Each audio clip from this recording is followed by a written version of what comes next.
Get ready over there. Good evening and welcome to the May 18th meeting of the Glenville Town Board. Please rise for the invocation and pledge of allegiance. For our invocation tonight, I just ask we take a moment of silence to remember all of those victims of the shootings in Buffalo and for all those who lost their lives.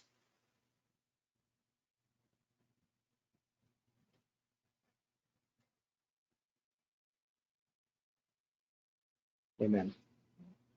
I pledge allegiance to the flag of the United States of America and to the republic for which it stands, one nation, under God, indivisible, with liberty and justice for all.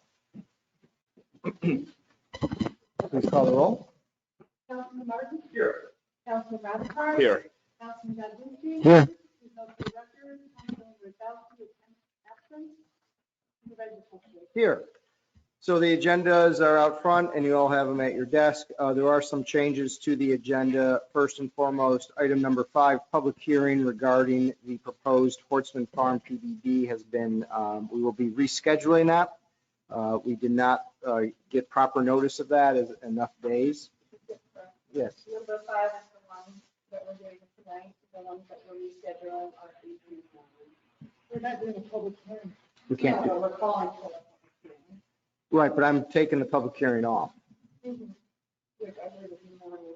Oh, here it's No. it's 5. is so it was adopting local law 5 to do a building change to addition building change and that $2 off number 9. Yeah, but that's the adopting the local law, but the public hearing is number 5. Okay, We can't do the public hearing. right. So the public hearing is being pulled because we did not get proper time notice to that. There's some differences in state law and town code on that, and we didn't quite meet the town code. Something the codes committee, Mr. Martin, should be looking at is we have a different criteria for town code than we have for that's in state code on zone change notifications, and we should probably look at that and just get in line with state code. Yeah. Days. Yeah. Yeah. So that's something we can bring forward on that one. So the public hearing won't be held tonight. And then we'll be pulling, as our council says, number 9, which is adopting the local law, number 5, which would have been the public hearing. That will be coming off. We can do 8, yes, which is the negative declaration. So the public hearing is not on. Number 9 is off. Everything else can be done there. But then we'll be doing some add-ons, 2 add-ons. One add-on is related to the Dawson Road Culvert Replacement Project, and that's accepting a bid from James Malloy Incorporated to do that work. And the second one is to reschedule the public hearing regarding the zone change for the PDD for June 1st. We'll be calling a special meeting on June 1st. Normally we would not be doing that, but we don't want to wait till June 15th on that. So we'll have our special meeting June 1st when this public hearing will be at that point. So there's a lot of changes, but that's it. So with that, we'll go on with town council reports on Councilman Galuski. Just very briefly, Mr. Supervisor, as pertains to the employee handbook, I've been in email correspondence with Mr. Cuthbert and Ms. Hillis. I've had the current manual sent to me. And I would also note that they've been looking into quotes for some outside consulting work to kind of bring our manual up to date and take a look at that. So we've got the ball rolling, and we'll have further updates as we go along and get a little deeper in this process. And that's all I have for tonight. Thank you. Councilman Martin. Just a couple things briefly. We didn't have our code review meeting yesterday. Got canceled postponed. I did provide a model of a example of request for qualifications. We got a call from Earl Firm, and we had a brief conversation. John Minow and I provided him with a sample RFQ yesterday, so I think that process started to look at that. Great. Bring that together for in regards to the town hall benefit project. And I understand that lastly, that the applications are coming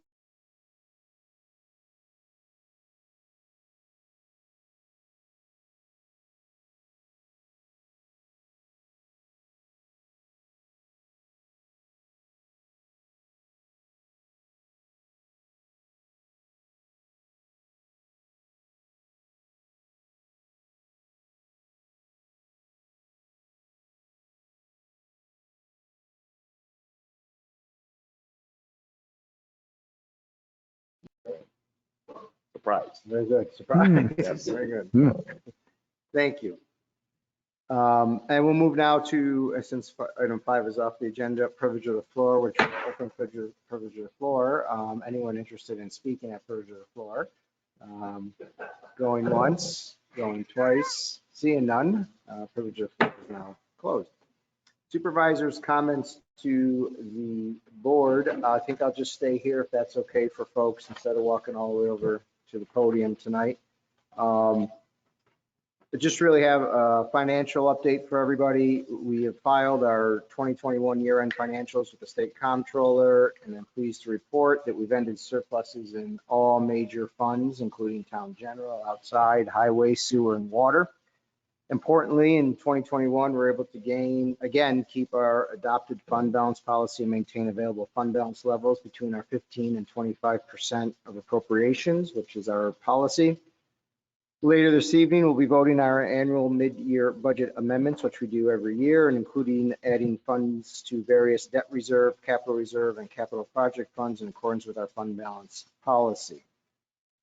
Building up these reserve accounts has helped protect our taxpayers from unexpected or inflationary cost increases, which we are seeing now, and by providing us the cushion in our funding streams. This year, we've been able to provide our residents a tax cut, while at the same time safeguarding and even adding to our reserve accounts to enhance our paving program, improve our park systems, and make Glenville a more walkable community.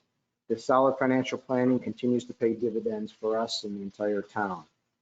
On the revenue side, we received our first quarter sales tax check from Metroplex, and it came in just a few $100s more than last year. So, essentially that means we're pretty much flat, but we're not down, so that's good. Last year was our best year ever for Metroplex sales tax. I just want to remind you, so if we keep pace with that, that will be a good thing. In 2021, the second quarter Metroplex check was unexpectedly high. We'll see the summer if history repeats itself, and we are, of course, hoping that it will. Our first half of mortgage tax revenues, which actually covers from last October through this March, totaled $540,000. Which is slightly above the same period from last year. We do expect a drop though, as you know, rates are going up, inventory has been tight. So though prices have been higher on each of the sales, fewer sales and fewer now refinances, which are slowing down as rates go up. So we do still appear to be on track this year with mortgage tax revenues above our historic norms, but I wouldn't expect too much this year as we've seen last year. But unfortunately, with this inflation, expenses are also increasing. So to give you one example that we can all relate to, from 2019 through 2021, the town averaged spending around $40,000 on gas and diesel fuel in the first quarter of that year. This year, we spent $76,000 in the same period. So that's double, essentially. We're also seeing price increases for equipment and parts, as you can imagine, and dealing with shortages and shipping delays and supply chain issues. So that is a budgetary concern we have to keep our eye on. Another large concern, as we chatted a little bit earlier, the drop in the stock market has an impact on our state retirement bills. We don't have any money in the stock market, obviously, but it does impact what we pay in state retirement to the state retirement fund. If the market goes up or our payment to the state stays flat or maybe even goes down, but if the market goes down, then our payment to the state always goes up. And remember, retirement is one of our largest expenses at roughly $1 million a year. So we're tracking this closely. The one saving grace is that there's typically a lag on adjusting the bills. So falling market in 2022 will not cause that bill to go up until 2023. And remember, if it does go up, it doesn't mean it's going to help us because it's that period in time that's locked that they look at. So a little concerned about where we may be in 2023 budget cycle based on where the market is right now. And let's hope today isn't the day that they lock in. Talking with Jason, the 2023 budget, next year's tax cap is virtually assured to be the maximum 2%, which is far below current inflation, as you all know. And that cap would yield us $190,000 in allowable new spending. So that's the finance update. I really don't have anything else to update with you right now.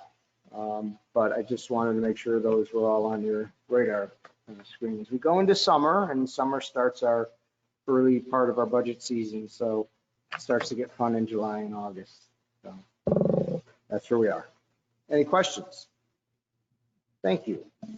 Move on to resolutions. We'll start with Resolution 8, declaring the town board's negative declaration as lead agency for the seeker purposes regarding Horseman Farm mixed-use PDD. Do I have a motion? I'll move it. Do I have a second? Second. Moved in second. Any discussion? Yes, Mr. Supervisor, this resolution will result in a negative declaration in the environmental assessment of the rezoning of,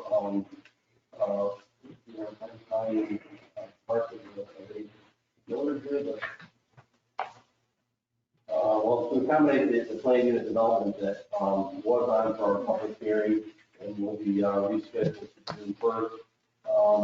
And a couple of things I want to call out here directly, I think it's important to read into the record. We did receive comments from involved agencies, notably the project will require a Schenectady County highway permit to drive with sidewalk installation. The project will require Schenectady County Health Department permission of a public water supply improvement application with plans for approval for the water main extension. Schenectady County Planning Department will request clearly defined pedestrian connectivity to Stewart and between the development sites. And DEC will require a speedy permit for this project.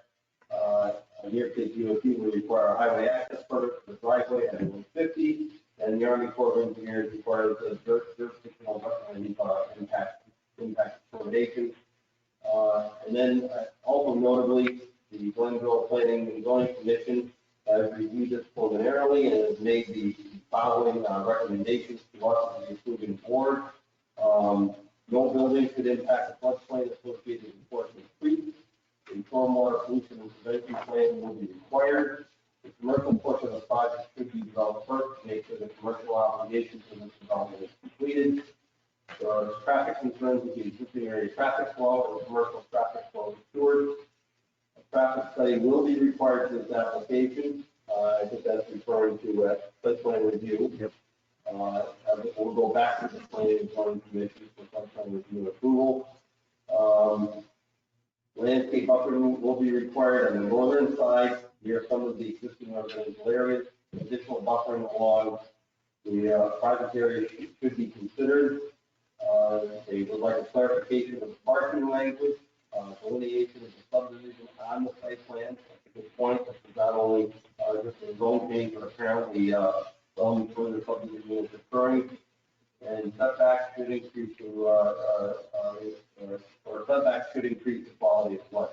The Planning and Zoning Commission also recommends that language be added to the local law. The preliminary site plan may be altered as necessary by the Planning and Zoning Commission. May be appropriate to legal life. And the those points, this negative declaration is offered to us.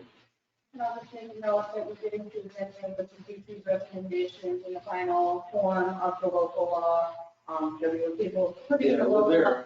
It Many of wasn't the items very- are going to be addressed during final site plan review, but many of the items that they wanted in the local law were included in the local law. Any other questions or comments? Seeing none, please record the vote. Councilman Martin? Yes. Councilman Rutherford? Yes. Councilman Douglas? Yes. Yes, resolution passes. Next resolution, obviously, is 9 is off the agenda, so resolution 10, declaring another negative declaration for seeker purposes on Melwick Park Boat Launch Project. Do I have a motion? I'll move it. Do I have a second? Second. Moved in second. Any discussion? Yes, Mr. Supervisor, once again, this is a resolution offering a negative declaration of the environmental assessment of the proposed improvements to Melwick Park, namely the construction of a park boat launch. It seems to be pretty straightforward. Unlike the previous resolution, there's no recommendations from planning board, obviously, and nothing from other involved. Any other questions or comments? I just think this is going to be a great project. We've been thinking about something like this back in 2010, you know, when you first got on the board. I think it's going to be a great thing for the town and people that are visiting along. the Mohawk. Took us that long to find the grant money. But perseverance. That's right. Any other questions or comments? Seeing none, please record the vote. Councilman Martin? Yes. Councilman Ramichardt? Yes. Councilman Zaborski? Yes. Supervisor Cooper? Yes, resolution passes. Next, resolution 11, authorizing the town supervisor to accept and enter into an agreement with AJ Signs, who is the lowest qualified bidder for the installation of exterior electronic message sign. Do I have a motion? So moved. Do I have a second? I'll second. Moved and seconded. As I said, just for purpose of discussion, as you all know, the old rotary sign at First National Bank has kind of served its useful life. We've decided to move forward. We've been talking about this for years, actually. They've been fundraising for a long time on this to take on electric exterior message sign out there to help with community events and community messaging and safety. And we received the bid of, lowest bid of $40,142 to have that sign installed, which will be charged to the account you see there listed in the resolution. Any questions or comments? Seeing none, please record the vote. Councilman Martin? Yes. Councilman Ramichardt? Yes. Councilman Zaborski? Yes. Yes, resolution passes. Next resolution is our mid-year resolution approving 2022 budget amendments. Do I have a motion? I'll move it. Do I have a second? Moved in second. I know you all looked at this already, but take a minute just to look through it and, let me know if there's any questions as to what, I don't want to go through all of them, but if you have any particular questions or concerns, either Jason or I can handle your questions. But this again is every year, we used to do this annually. I say this all the time. It was a much bigger document at that point.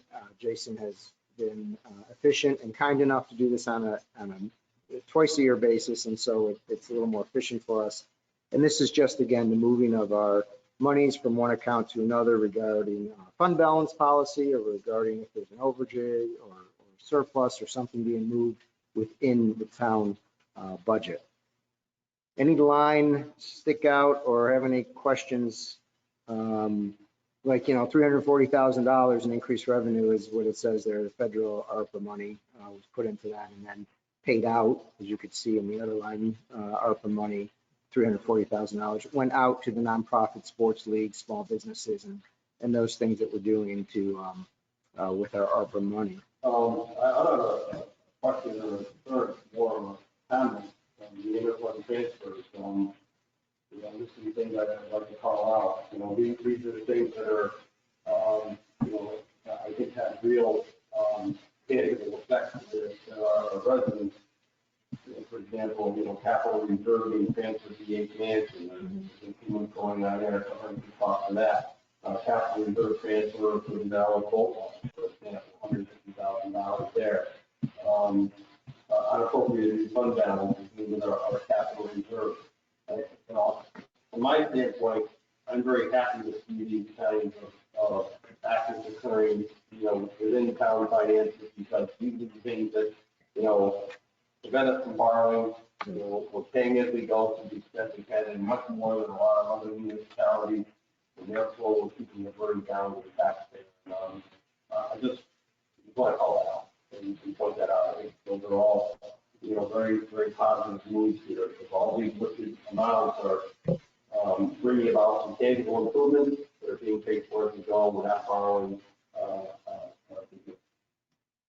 Thank you, Councilor Martin, and I appreciate that, and I think you're right. We call that out. We're able to do so many of these projects and respond to so many of these grants because we're able to take out of the capital reserves. You have the Mohawk Hudson Bike Hike Trail, you have the Freeman's Bridge Road multi-use path, you have the Van Buren Road multi-use path. All of these things are, even though they're grants, they come with a match, and we're able to do that, which a lot of communities can't accept grants because they don't have the money to match it. And another finer point to that is, I write a lot of grant applications myself. When you go in for the application, you can say in your application, you have the funds committed. It's not an income, it's not, some sort of contingency. The cash is there. That makes our application that much more competitive and chances of being awarded. So, I just want to point out these facts. And at least lastly, for me, I just want to thank Jason for all his hard work on the budget. He got us to a very, very good place. And keeping your eye on it, and we really do appreciate all your hard work on our finances to keep us in a good state. Thank you. Anything else? Seeing none, please record the vote. Councilman Martin? Yes. Councilman Ramichardt? Yes. Councilman Zaborski? Yes. Supervisor Hudson? Yes, resolution passes. Next, resolution 13, authorizing a contract with the Brino Caulking Associates for clear well repairs. Do I have a motion? So moved. Do I have a second? I'll second. Moved in second. Any discussion? Yes, Mr. Supervisor. Commissioner of Public Works has let us know that the water treatment plant at District 11 is in need of repairs, including maintenance, caulking, cracking, and repairing. The lowest bidder for the project is the Brino Caulking Associates for a price of $27,400, which will be charged to capital project account. Wonder if that's their only business. That's what I'm saying. $27,000. That's what they do? Good work. I mean, they're right? called the Brino Caulking Associates. That's all they do is caulk. That's pretty cool. Yeah. More than one caulker. Any questions or comments? Seeing none, please record the vote. Councilman Martin? Yes. Councilman Ramichardt? Yes. Councilman Zaborski? Yes. Supervisor Hudson? Yes, resolution passes. Next, resolution 14, approving the minutes of the regular town board, which was held on May 4th, 2022. Do I have a motion? I move it. Do I have a second? Moved in second. Any discussion? As stated, Mr. Supervisor, this would approve the minutes from the last town board meeting. I thank Ms. Davenport and her staff for putting those together for us. Thank you. Any other questions or comments? Seeing none, please record the vote. Councilman Martin? Yes. Councilman Ramichardt? Yes. Councilman Zaborski? Yes. Supervisor Hudson? Yes, resolution passes. Next, resolution 15, approving the monthly departmental reports for October 2022. Do I have a motion? I'll move it. Do I have a second? Moved in second. Any discussion? As stated, this would approve the reports for the month of April, and thanks to all the department heads for putting them together. Any other questions or comments? Seeing none, please record the vote. Councilman Martin? Yes. Councilman Ramichardt? Yes. Councilman Zaborski? Yes. Supervisor Hudson? Yes, resolution passes. Next, we'll go on to the add-ons before new business. The first add-on is add-on 1, resolution accepting the bid for James Malloy for Incorporated for the Dawson Road Culvert Replacement Project. Do I have a motion? So moved. Do I have a second? I'll second. Moved in second. Any discussion?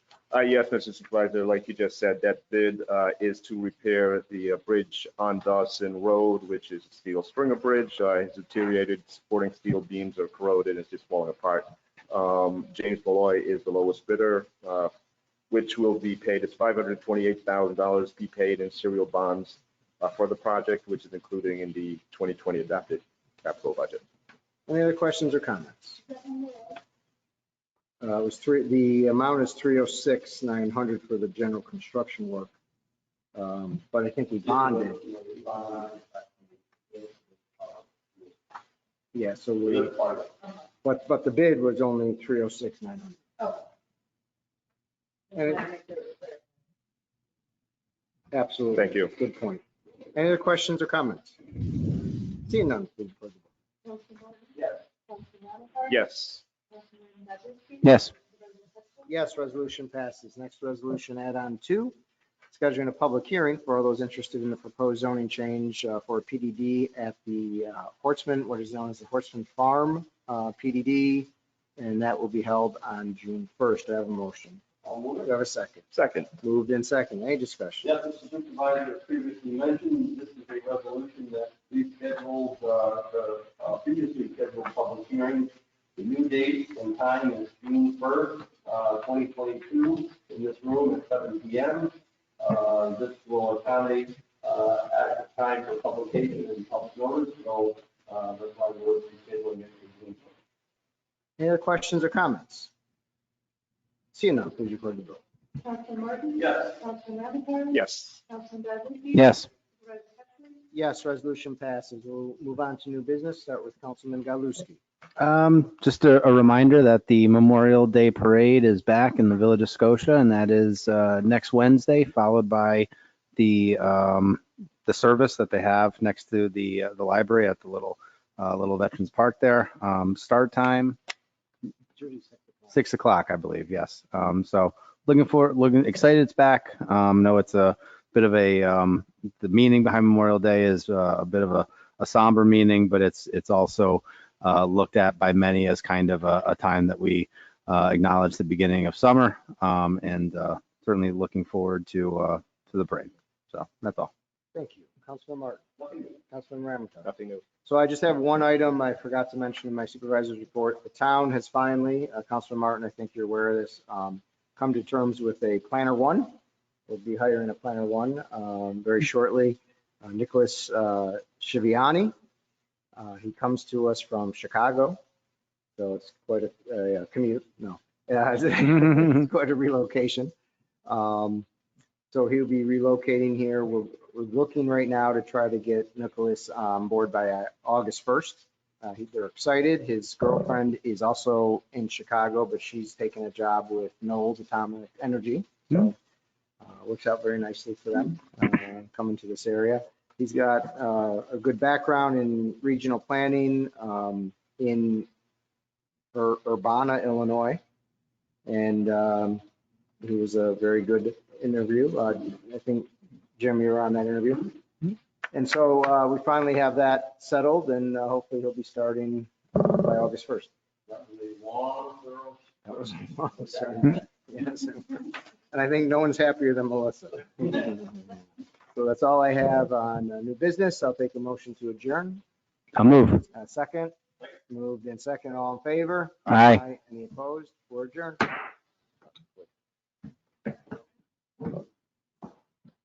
don't think I can't remember last